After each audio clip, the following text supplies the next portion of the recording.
자, 이제 센터 버튼을 클릭하면 캔버스의 중심이 화면 가운데로 이동합니다. 그런데 이 센터 버튼은 항상 같은 뷰를 제공하는 것은 아니고요. 캔버스가 움직인 방향 그대로에서 중심만 이동시켜줍니다. 이건 좀 아쉽네요. 대충 이렇게 맞춰놓고 시작하도록 하겠습니다.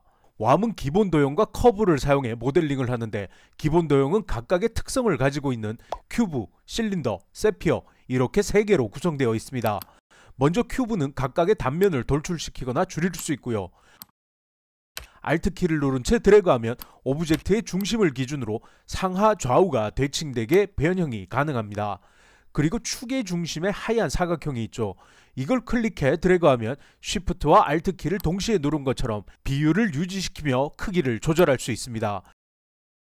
그리고 여기 프로퍼티스, 속성창을 보시면 라운드니스가 있는데, 이 값을 조절해 모서리와 가장자리를 둥글게 만들 수 있습니다. 그러니까 필렛 같은 거죠. 베벨 같은 거죠. 제가 사각형을 꺼내긴 했지만 속성창의 맨 위에 쉐입을 보시면 실린더, 박스 아이콘이 있죠. 이걸 클릭해 언제든 도형을 바꿀 수 있습니다. 그리고 워크스페이스를 돌려보면 캔버스 아래쪽에 모델링 일부가 내려와 있죠. 이 부분은 아래에서 보지 않으면 보이지 않기 때문에 캔버스 위쪽으로 올려서 작업하는 것이 모델링에 좀 더 편리합니다. 이 구 같은 경우는 완전한 구가 필요한 경우가 아니면 실린더나 큐브에 비해 의외로 쓰임새가 적습니다. 확대 축소의 방향은 내가 정할 수 있지만 항상 정확한 구의 형태를 유지하기 때문에 크기를 제외하고는 변형이 되지 않기 때문입니다. 큐브로 다시 바꿔주시고요. 좀 납작한 큐브를 만들 건데, 속성창을 보시면 크기가 나옵니다. 다 만들고 전체 크기를 변경해도 되겠지만 3D 프린팅이 목적이라 기준이 되는 크기를 정하고 모델링하는 것이 감을 잡기 편해서 미리 사이즈를 맞추고 가도록 하겠습니다. X는 15mm로 하고요. 탭키를 누르면 다음으로 넘어갑니다. Y는 55, Z는 30으로 하겠습니다. 캔버스 바닥에 적당히 붙여주고요. 브라우저의 유니온 안에 큐브가 위치해 있죠. 큐브를 선택하면 큐브에 대한 속성창이 열리지만 유니온을 선택하면 오브젝트를 바꾸거나 할 수는 없고 유니온 전체에 대한 속성창으로 바뀝니다. 사이즈가 바뀌었네요. 다시 잡아주도록 하겠습니다. X15, Y55, Z30. 만약 큐브의 위치가 캔버스의 중심에서 벗어났다면 포지션에서 X와 Z의 값을 0으로 바꿔줍니다. 미러를 사용한 모델링을 진행할 것이라 캔버스의 중심에 큐브가 위치해야 합니다. 각각의 오브젝트나 아니면 유니온 전체를 선택한 후 Alt키를 누르고 화살표를 잡아당기면 객체 또는 유니온 전체가 복사됩니다. 물론 Ctrl+C, Ctrl+V를 해도 복사가 됩니다. 되돌리기도 Ctrl+Z로 똑같습니다. 자, 이렇게 Alt키를 누르고 당겨서 복사해주고요. 적당한 크기로 만들어줍니다. 이건 치수를 대입해서 만드는 솔리드 모델링이 아니고 디자인 영역에서 사용하는 서피스 모델링이라 적당히 느낌적인 느낌으로 모델링 하시면 됩니다. 정확한 방향을 보고 싶다면 뷰 큐브의 면을 클릭하거나 뷰 큐브 옆에 꺽쇠를 클릭하시면 됩니다. 이제 귀를 미러시켜 대칭으로 복사하도록 하겠습니다. 녹색 선을 기준으로 대칭시킬 것이니 속성창의 미러에서 Z를 클릭해줍니다. 적당히 조절해 주시고요. 다시 귀를 선택해 이번에는 Ctrl+C, Ctrl+V로 복사해 줍니다. 두 개가 정확히 겹쳐져 있어 선택이 어렵다면 브라우저에서 해당 큐브를 선택해 주시면 됩니다. 오브젝트의 순서는 레이어 개념이 아니라서 어느 것을 선택하던 상관없습니다. 이걸 Shift Alt를 누르고 대칭으로 조금만 줄여줍니다. 귀의 들어간 부분을 만들 것이니 적절히 조절하면 됩니다. 귀의 앞쪽으로 정확히 빼내기 위해서 뷰 큐브의 라이트 또는 레프트를 클릭합니다. 뷰 큐브 아래에 있는 퍼스펙티브는 원근감이 적용된 화면을 보여주는데 한번 클릭하시면 원근감이 사라집니다. 전 이거 끄고 모델링하는 것이 편하더라고요. 그리고 작은 큐브를 앞으로 좀 빼도록 하겠습니다. 이제 이 큐브가 선택된 상태에서 속성창의 네거티브를 선택해 속을 파내도록 하겠습니다. 클릭! 자, 파졌습니다. 파지긴 파졌는데 몸통 속까지 다 파졌네요. 이 네거티브는 유니온 안에 있는 전체 오브젝트에 적용되기 때문입니다. 이런 경우는 귀와 귀 속 큐브 두 개를 선택해 클릭, 드래그해서 유니온 밖으로 위치를 이동시켜주면 됩니다. 유니온을 더블 클릭해서 이름을 바꾸도록 하겠습니다. 저는 그냥 한글로 작성하도록 하겠습니다. 그리고 귓속의 경우 색을 바꾸는 것이 구별하기 좋을 것 같네요. 화면 상단에 오브젝트 옆에 머터리얼을 모아놓은 곳이 있는데 우린 처음 하는 것이니 직접 색을 바꾸기 위해 속성창의 머터리얼에서 구 아이콘을 클릭합니다. 컬러를 클릭하면 이렇게 색상표가 나타나는데 원하시는 색을 선택하시면 됩니다. 저는 남자의 색 핑크로 하겠습니다. 다리 만들죠. 다리. 박스를 생성해서 크기를 조절하고 위치를 조절해 만들 수도 있지만 이렇게 하면 몸통의 아랫면과 정확히 일치한 위치에 놓기 힘듭니다.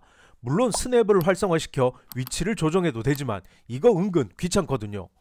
몸을 컨트롤 C, 컨트롤 V로 복사한 후 조절하면 정확한 위치를 쉽게 잡을 수 있습니다. 쉐입에서 언제든 도형의 속성을 바꿀 수 있기 때문에 복사해서 사용하는 것이 효율적인 면에서도 좋더라고요.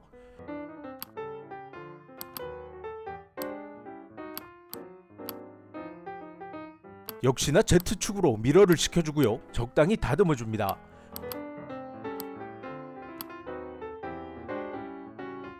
그리고 위치를 옮기고 한참을 작업한 후 다시 원래의 위치로 수정해야 할 때가 있죠. 컨트롤 Z로 되돌리기도 애매한 경우 속성창의 포지션과 로테이션을 이용해 원래 위치로 되돌릴 수 있습니다. 이번에는 복사해서 사용하지 않고 큐브를 하나 생성해줍니다. 쉬프트와 Alt를 눌러 중심점을 기준으로 적당히 줄여주시고요. 라운드니스를 최대값으로 주어 구를 만들어줍니다. 이렇게 만들어진 구는 큐브의 속성을 가지고 있어 상하 좌우를 늘릴 수 있습니다. 토끼의 주둥이, 윗입술을 만들 것이니 마찬가지로 미러로 대칭을 시켜주고 적당히 위치와 모양을 잡습니다. 뒤쪽을 이렇게 늘려주고요. 위쪽도 눌러 조금 납작하게 만들어줍니다.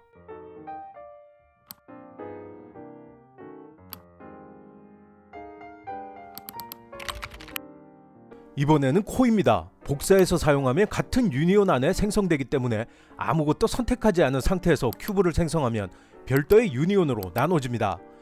역시나 라운드니스를 최대치로 두고 쉬프트와 Alt로 줄여줍니다. 적당히 크기를 줄여서 입술 위에 올려줍니다.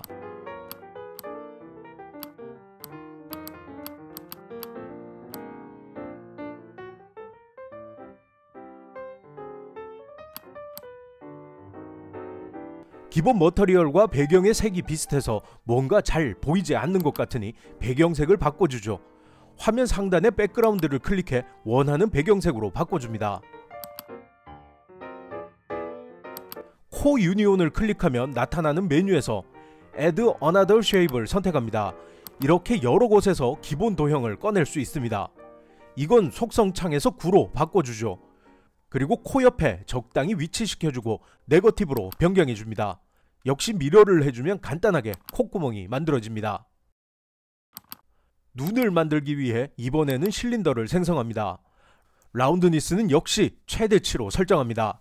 실린더는 원통을 기반으로 하는 것이라 양 끝을 둥글게 만들어 구처럼 보이게 할 수는 있어도 원통의 속성을 항상 유지하므로 원통의 곡면을 납작하게 만드는 등의 변형은 되지 않습니다.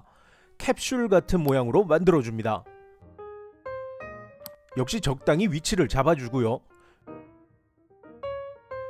미러로 대칭시켜줍니다.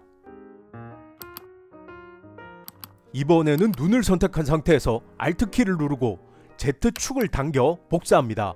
쉐입에서 큐브로 바꿔주고요. 라운드니스도 0으로 바꿔줍니다.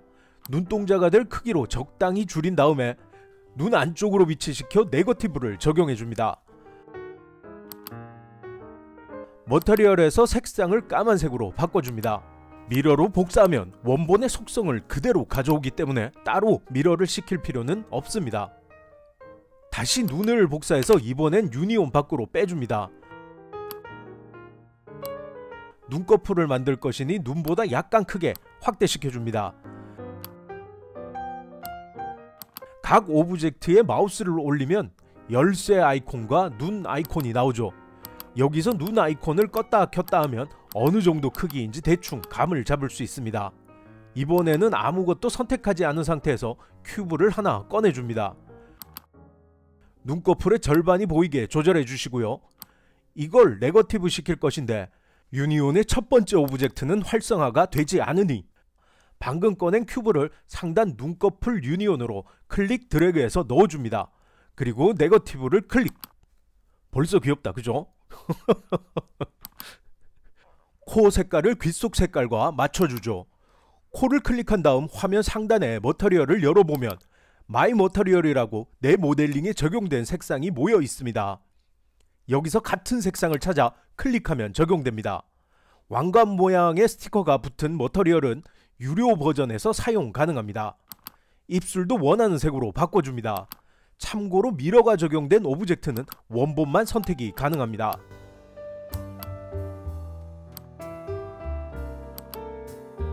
자, 그런데 이건 3D 프린터로 출력할 것이라 조립이 가능한 형태로 만들어야 합니다. 코와 입술이 색이 다르니 따로 출력해야 하는데 입술을 비활성화 시켜보면 코는 그냥 덩어리로 콧구멍만 있죠. 조립 부분을 입술 모양으로 빼줘야 하니 입술 오브젝트를 선택해 컨트롤 C, 컨트롤 V로 복사합니다. 복사된 입술을 코 유니온에 넣어줍니다. 그리고 네거티브를 클릭. 이렇게 해당 오브젝트를 복사해 놓고 네거티브를 적용해 분할해서 출력할 수 있습니다. 뺨도 만들죠. 나중에 어떻게 수정하게 될지 모르기 때문에 가장 변형을 많이 시킬 수 있는 큐브로 만들도록 하겠습니다.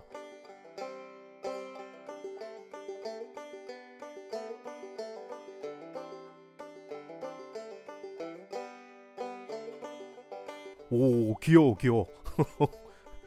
아랫입술이랑 이빨도 만들었습니다. 아랫입술은 윗입술과 함께 출력할 것이라 입술 유니온에 같이 넣었고요.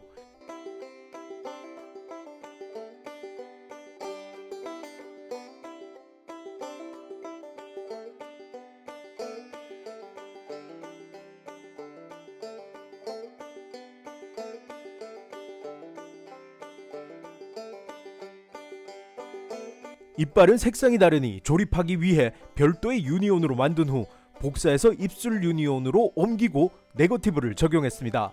그리고 약간의 공차가 있어야 하기 때문에 아주 조금 크게 잡아줬습니다.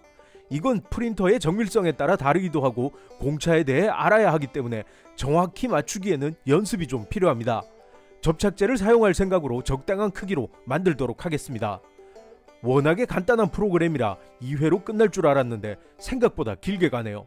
다음에는 원 모델링의 핵심이라고 할 만한 커브 기능을 다뤄보도록 하겠습니다.